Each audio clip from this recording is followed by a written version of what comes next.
Hey guys, before this episode starts, I want to talk about some pretty cool news. Okie Investigations now has its own website.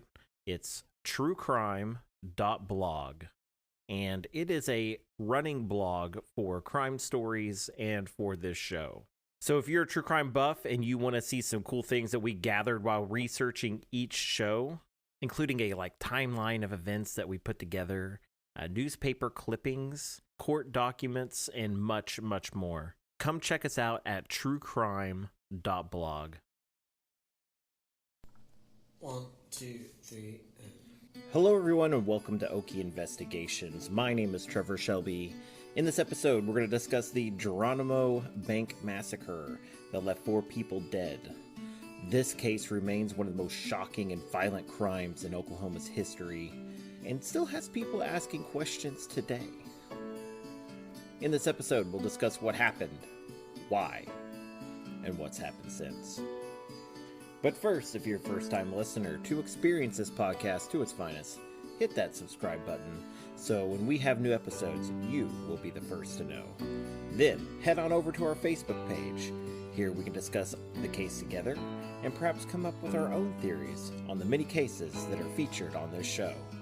You can find us at facebook.com/Okie Investigations. I hope you all been well. I've been pretty fantastic. As of this podcast, I'm officially 9 pounds down. Mm-hmm. This pandemic has been hard because I know it's made it where I can't really leave the house a whole lot like I used to. And my job is primarily me sitting in a chair, so I don't get a lot of exercise. But I've stuck to my guns and I'm making this work. I'm also getting some program together for next week. I will be out of town. I typically record, edit, and score the show on the same day it comes out, but at this time, I'm going to have to do it early. The process in the show that takes the longest is I don't tend to use a lot of websites when doing research. And yeah, researching topics on the show probably takes the longest part in making this show. I found early on that some sources on these subjects either inflate the facts or don't include them all when they make their articles or YouTube shows. So I don't really trust them. If you actually do the digging yourself, you come away with a narrative of the time that's a more factual story. Anyways, I hope you all enjoy this show. Let's start, shall we? Growing up, my mom was a bank teller, and one of the things I remember from when I was little was they had many security measures all over the bank that she worked at. This was because they were robbed before, and they wanted to beef up security. There were buttons on the floor that they could tap with their feet, and that would send out a signal to the police that they were being robbed. They had a camera system that was pretty intense. It was pretty state-of-the-art of its time. And you always felt like you were being watched when you went in that bank. And it was designed that way for a reason. They wanted everyone coming into that bank that might do them harm aware that they're being watched and recorded. This was not uncommon for banks in the 1980s. Technology was advancing at a rapid rate, and equipment like this was becoming more and more affordable. This was also the time where you saw more and more of the smaller locally owned banks start to fall and the bigger national banks start to take over. This was pretty important because a lot of the big national banks wanted to secure their investment. And by securing it, that meant, beefing up security. A lot of the smaller banks would typically fall behind in these areas. It's a lot of money to install a camera system or alarm systems, and just getting all of that set up. It's a lot of money, a lot of time, and a lot of effort, and that's a lot easier for the bigger bank corporations that maybe rely on that a little bit more for insurance reasons. Now, from what I could gather, the bank in Geronimo, Oklahoma was behind its time. It was the only bank in town, and it hadn't been open for very long, but it seemed to be lacking in some security. On December 14, 1984, the tellers were halfway through their shift and probably looking forward to going home. It was 1:30 p.m. when a man walked into the building. He approached the counter, pulled out a pistol, and ordered everyone into a room in the back of the bank.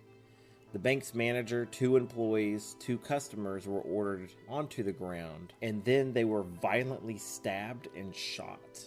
Now, if that's not bad enough, at this time, a customer comes into the bank and she notices that there's nobody in the front, and she peers into the back of the bank and she sees what's going on. So she runs out of the bank, goes and tells her husband, who is in the car, and he thinks it's just a joke. He thinks they're playing some kind of prank on them, and so he gets out of the car, grabs their baby, and all three of them go into the bank. Now, this was not the wisest decision, because when they re-enter the bank, the gunman comes out, tells them to get on the floor. He puts a gun to the back of their heads, and he says, "Do you want me to shoot your baby?" And he doesn't give them time to even respond. He fires and shoots both of them in the back of the head. And then he aims his gun at the baby. He pulls the trigger several times, but now he's out of bullets. What's scary about all of this is you think that this is a guy that he just doesn't want to leave witnesses behind. He is just out for the money, and he's going to kill everybody that could pin him for this crime. But now here he is trying to kill a baby. Somebody that can't testify against him, that won't remember what's going on. And this is just ridiculous. So he robs the bank and flees in his car. Now, a few short moments later, another customer shows up at the bank. This woman is trying to get some payroll stuff done for Christmas time. And when she walks into the bank, she can hear the baby crying.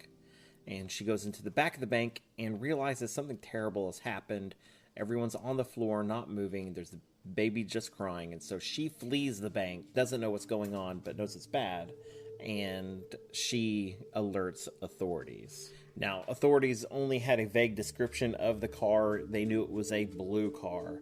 And so they were on the lookout for this car. They didn't know if it was an Impala or a Chevy. There was, different descriptions of the car. But they knew it was blue. So they were going to get a helicopter into the air and try to spot any blue cars that might be the getaway car in this. But this day was particularly foggy, and they weren't able to get a helicopter up in the air quick enough in order to see a car fleeing the scene or fleeing the area.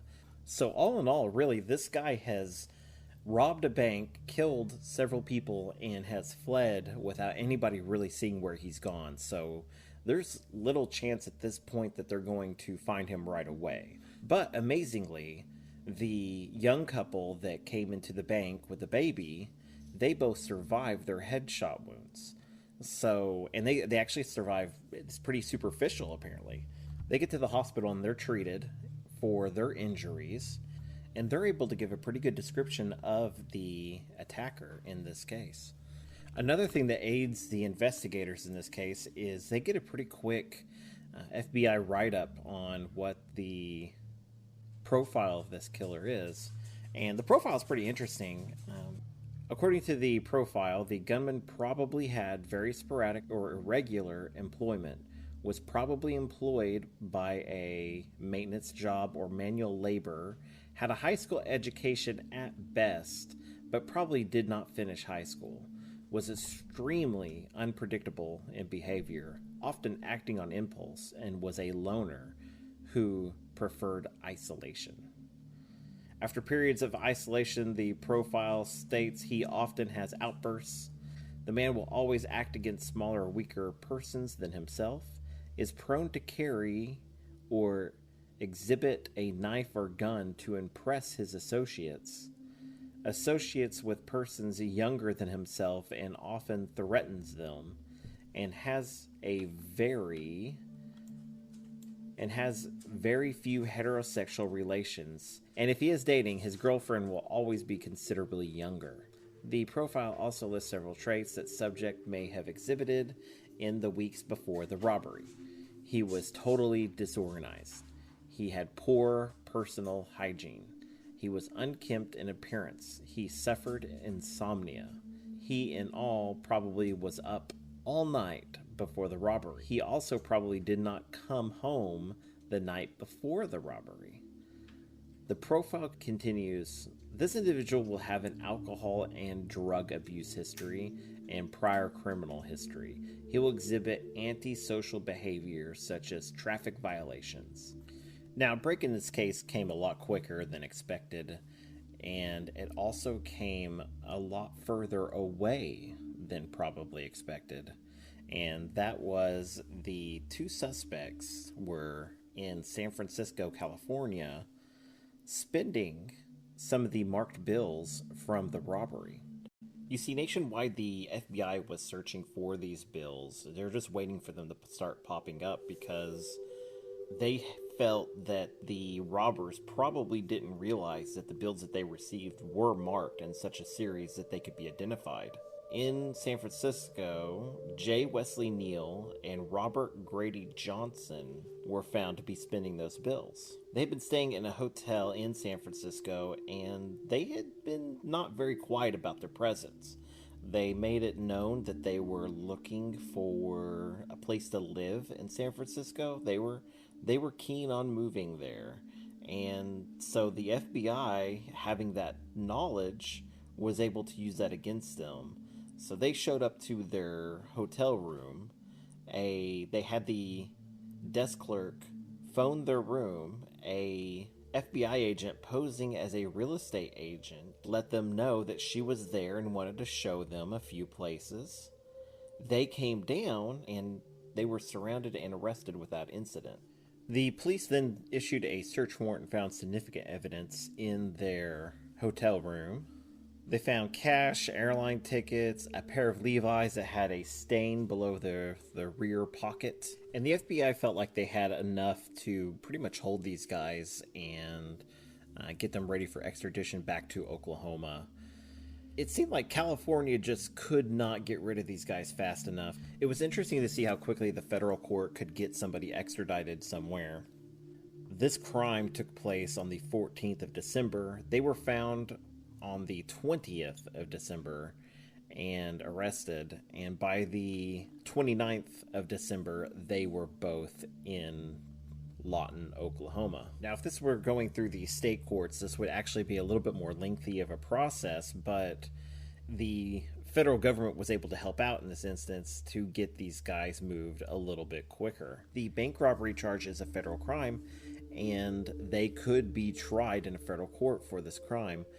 But the federal government decided to step back on this and let the state try the murders to see what success they would have in that. Now, this was probably one of the biggest crimes in this area that's happened in a very long time.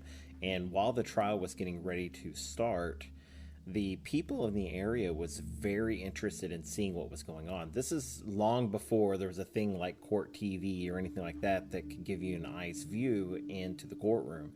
If you wanted to know what was going on, you had to go down to the courtroom yourself and see it firsthand. So the courthouse had to open up a overflow room so that more people were able to actually watch the trial take place. You got to remember that this was a small town, and a lot of these people knew each other. And a lot of the people that were in this audience were either friends or relatives of the victims. Now, the evidence is pretty damning against Jay Neal, who was pretty much identified as the gunman and the stabber in this case. He was the one that went into the bank. He was the one that committed the crime. But what's really unclear is if Robert Johnson had anything really to do with the robbery itself. Now, what we do know is that Jay Neal, who was 19 years old, went into a pawn shop in order to buy the pistol. He wasn't able to buy it, and so he got Robert Johnson to purchase the pistol for him. Days later, he commits the robbery. Then the two men are found in San Francisco together in a hotel room, living a kind of lavish life together. Now, another survivor, Baleen Robles, actually testified and cleared some of this up. She stated that after she was injured, she heard two voices in the bank. It was her belief that there was more than one bank robber at the time. I also believe that the FBI didn't believe that Robert Johnson was there because in most of their reports they attributed him to being either, several miles away at the time of the robbery. So there's that. But he did profit from it. I believe he probably helped plan in this robbery, maybe helped set it up. At the end of the trial, it's pretty obvious where this was going. With the amount of evidence that they had, the blood evidence on the knife, they had the marked bills that was given to the robbers. They had blood on the shoes, and then just lots of testimony in identifying at least one of these men as the robber and murderer in this case. In less than 24 hours, the jury was able to come back with a guilty verdict for both men. They were both found guilty of first-degree murder. Then the jury came back with the recommendation of a death sentence for both men. Things were pretty well set for this, except for in 1993, a retrial was ordered because during the penalty phase of this, the prosecutor used homophobic slurs about the men. And it might have been more damaging to the case than what was originally seen. So they were given new trials. The only thing that new trial really did for them was J. Neal was found guilty and given the death sentence once again. Robert Johnson was also found guilty, but they removed the death sentence. They gave him life without parole. Now, on December 15th, 2002, J. Neal was scheduled to be put to death. This was 18 years, almost to the day of the murders. He spent almost half of his life at this point in prison. Some of his last words were, "I want everyone to know that I'm really sorry for what I did. I'm not sorry because I'm lying here dying. I hope you can find some comfort in that." Neal said he was sorry for jeopardizing his salvation and repeatedly invoked the name of Jesus. He also stated that Robert Johnson was not in the bank. He knew that nobody believed him, but he wanted it known that he wasn't there. To this day, Robert Johnson is still living out the rest of his life in prison. This was such a tragic crime for its time. Really, the amount of money that these guys got could not have been worth the lives of these four good people. The small town of Geronimo has been changed forever because of this. It is something that it's going to be hard to come back from. Even all these years later, it's something that's still known, talked about, and, it'll be a long time before it's taken out of their memory, basically. Personally, from what I've read, I think that Robert Johnson was there at the bank the day of the robbery. I think he was probably waiting out in a car, waiting for Neal to come back from the robbery. He was waiting for Neal, and it's going to be pretty much his getaway driver. Anyways, guys, join us next week on Wednesday, where we have our Way Back Wednesday episode, where we will be taking a deep dive into the darker side, into Oklahoma's darker history. But for now, make sure you hit that subscribe button. Join us on Facebook at facebook.com/Okie Investigations. And I will see you guys next time. See ya.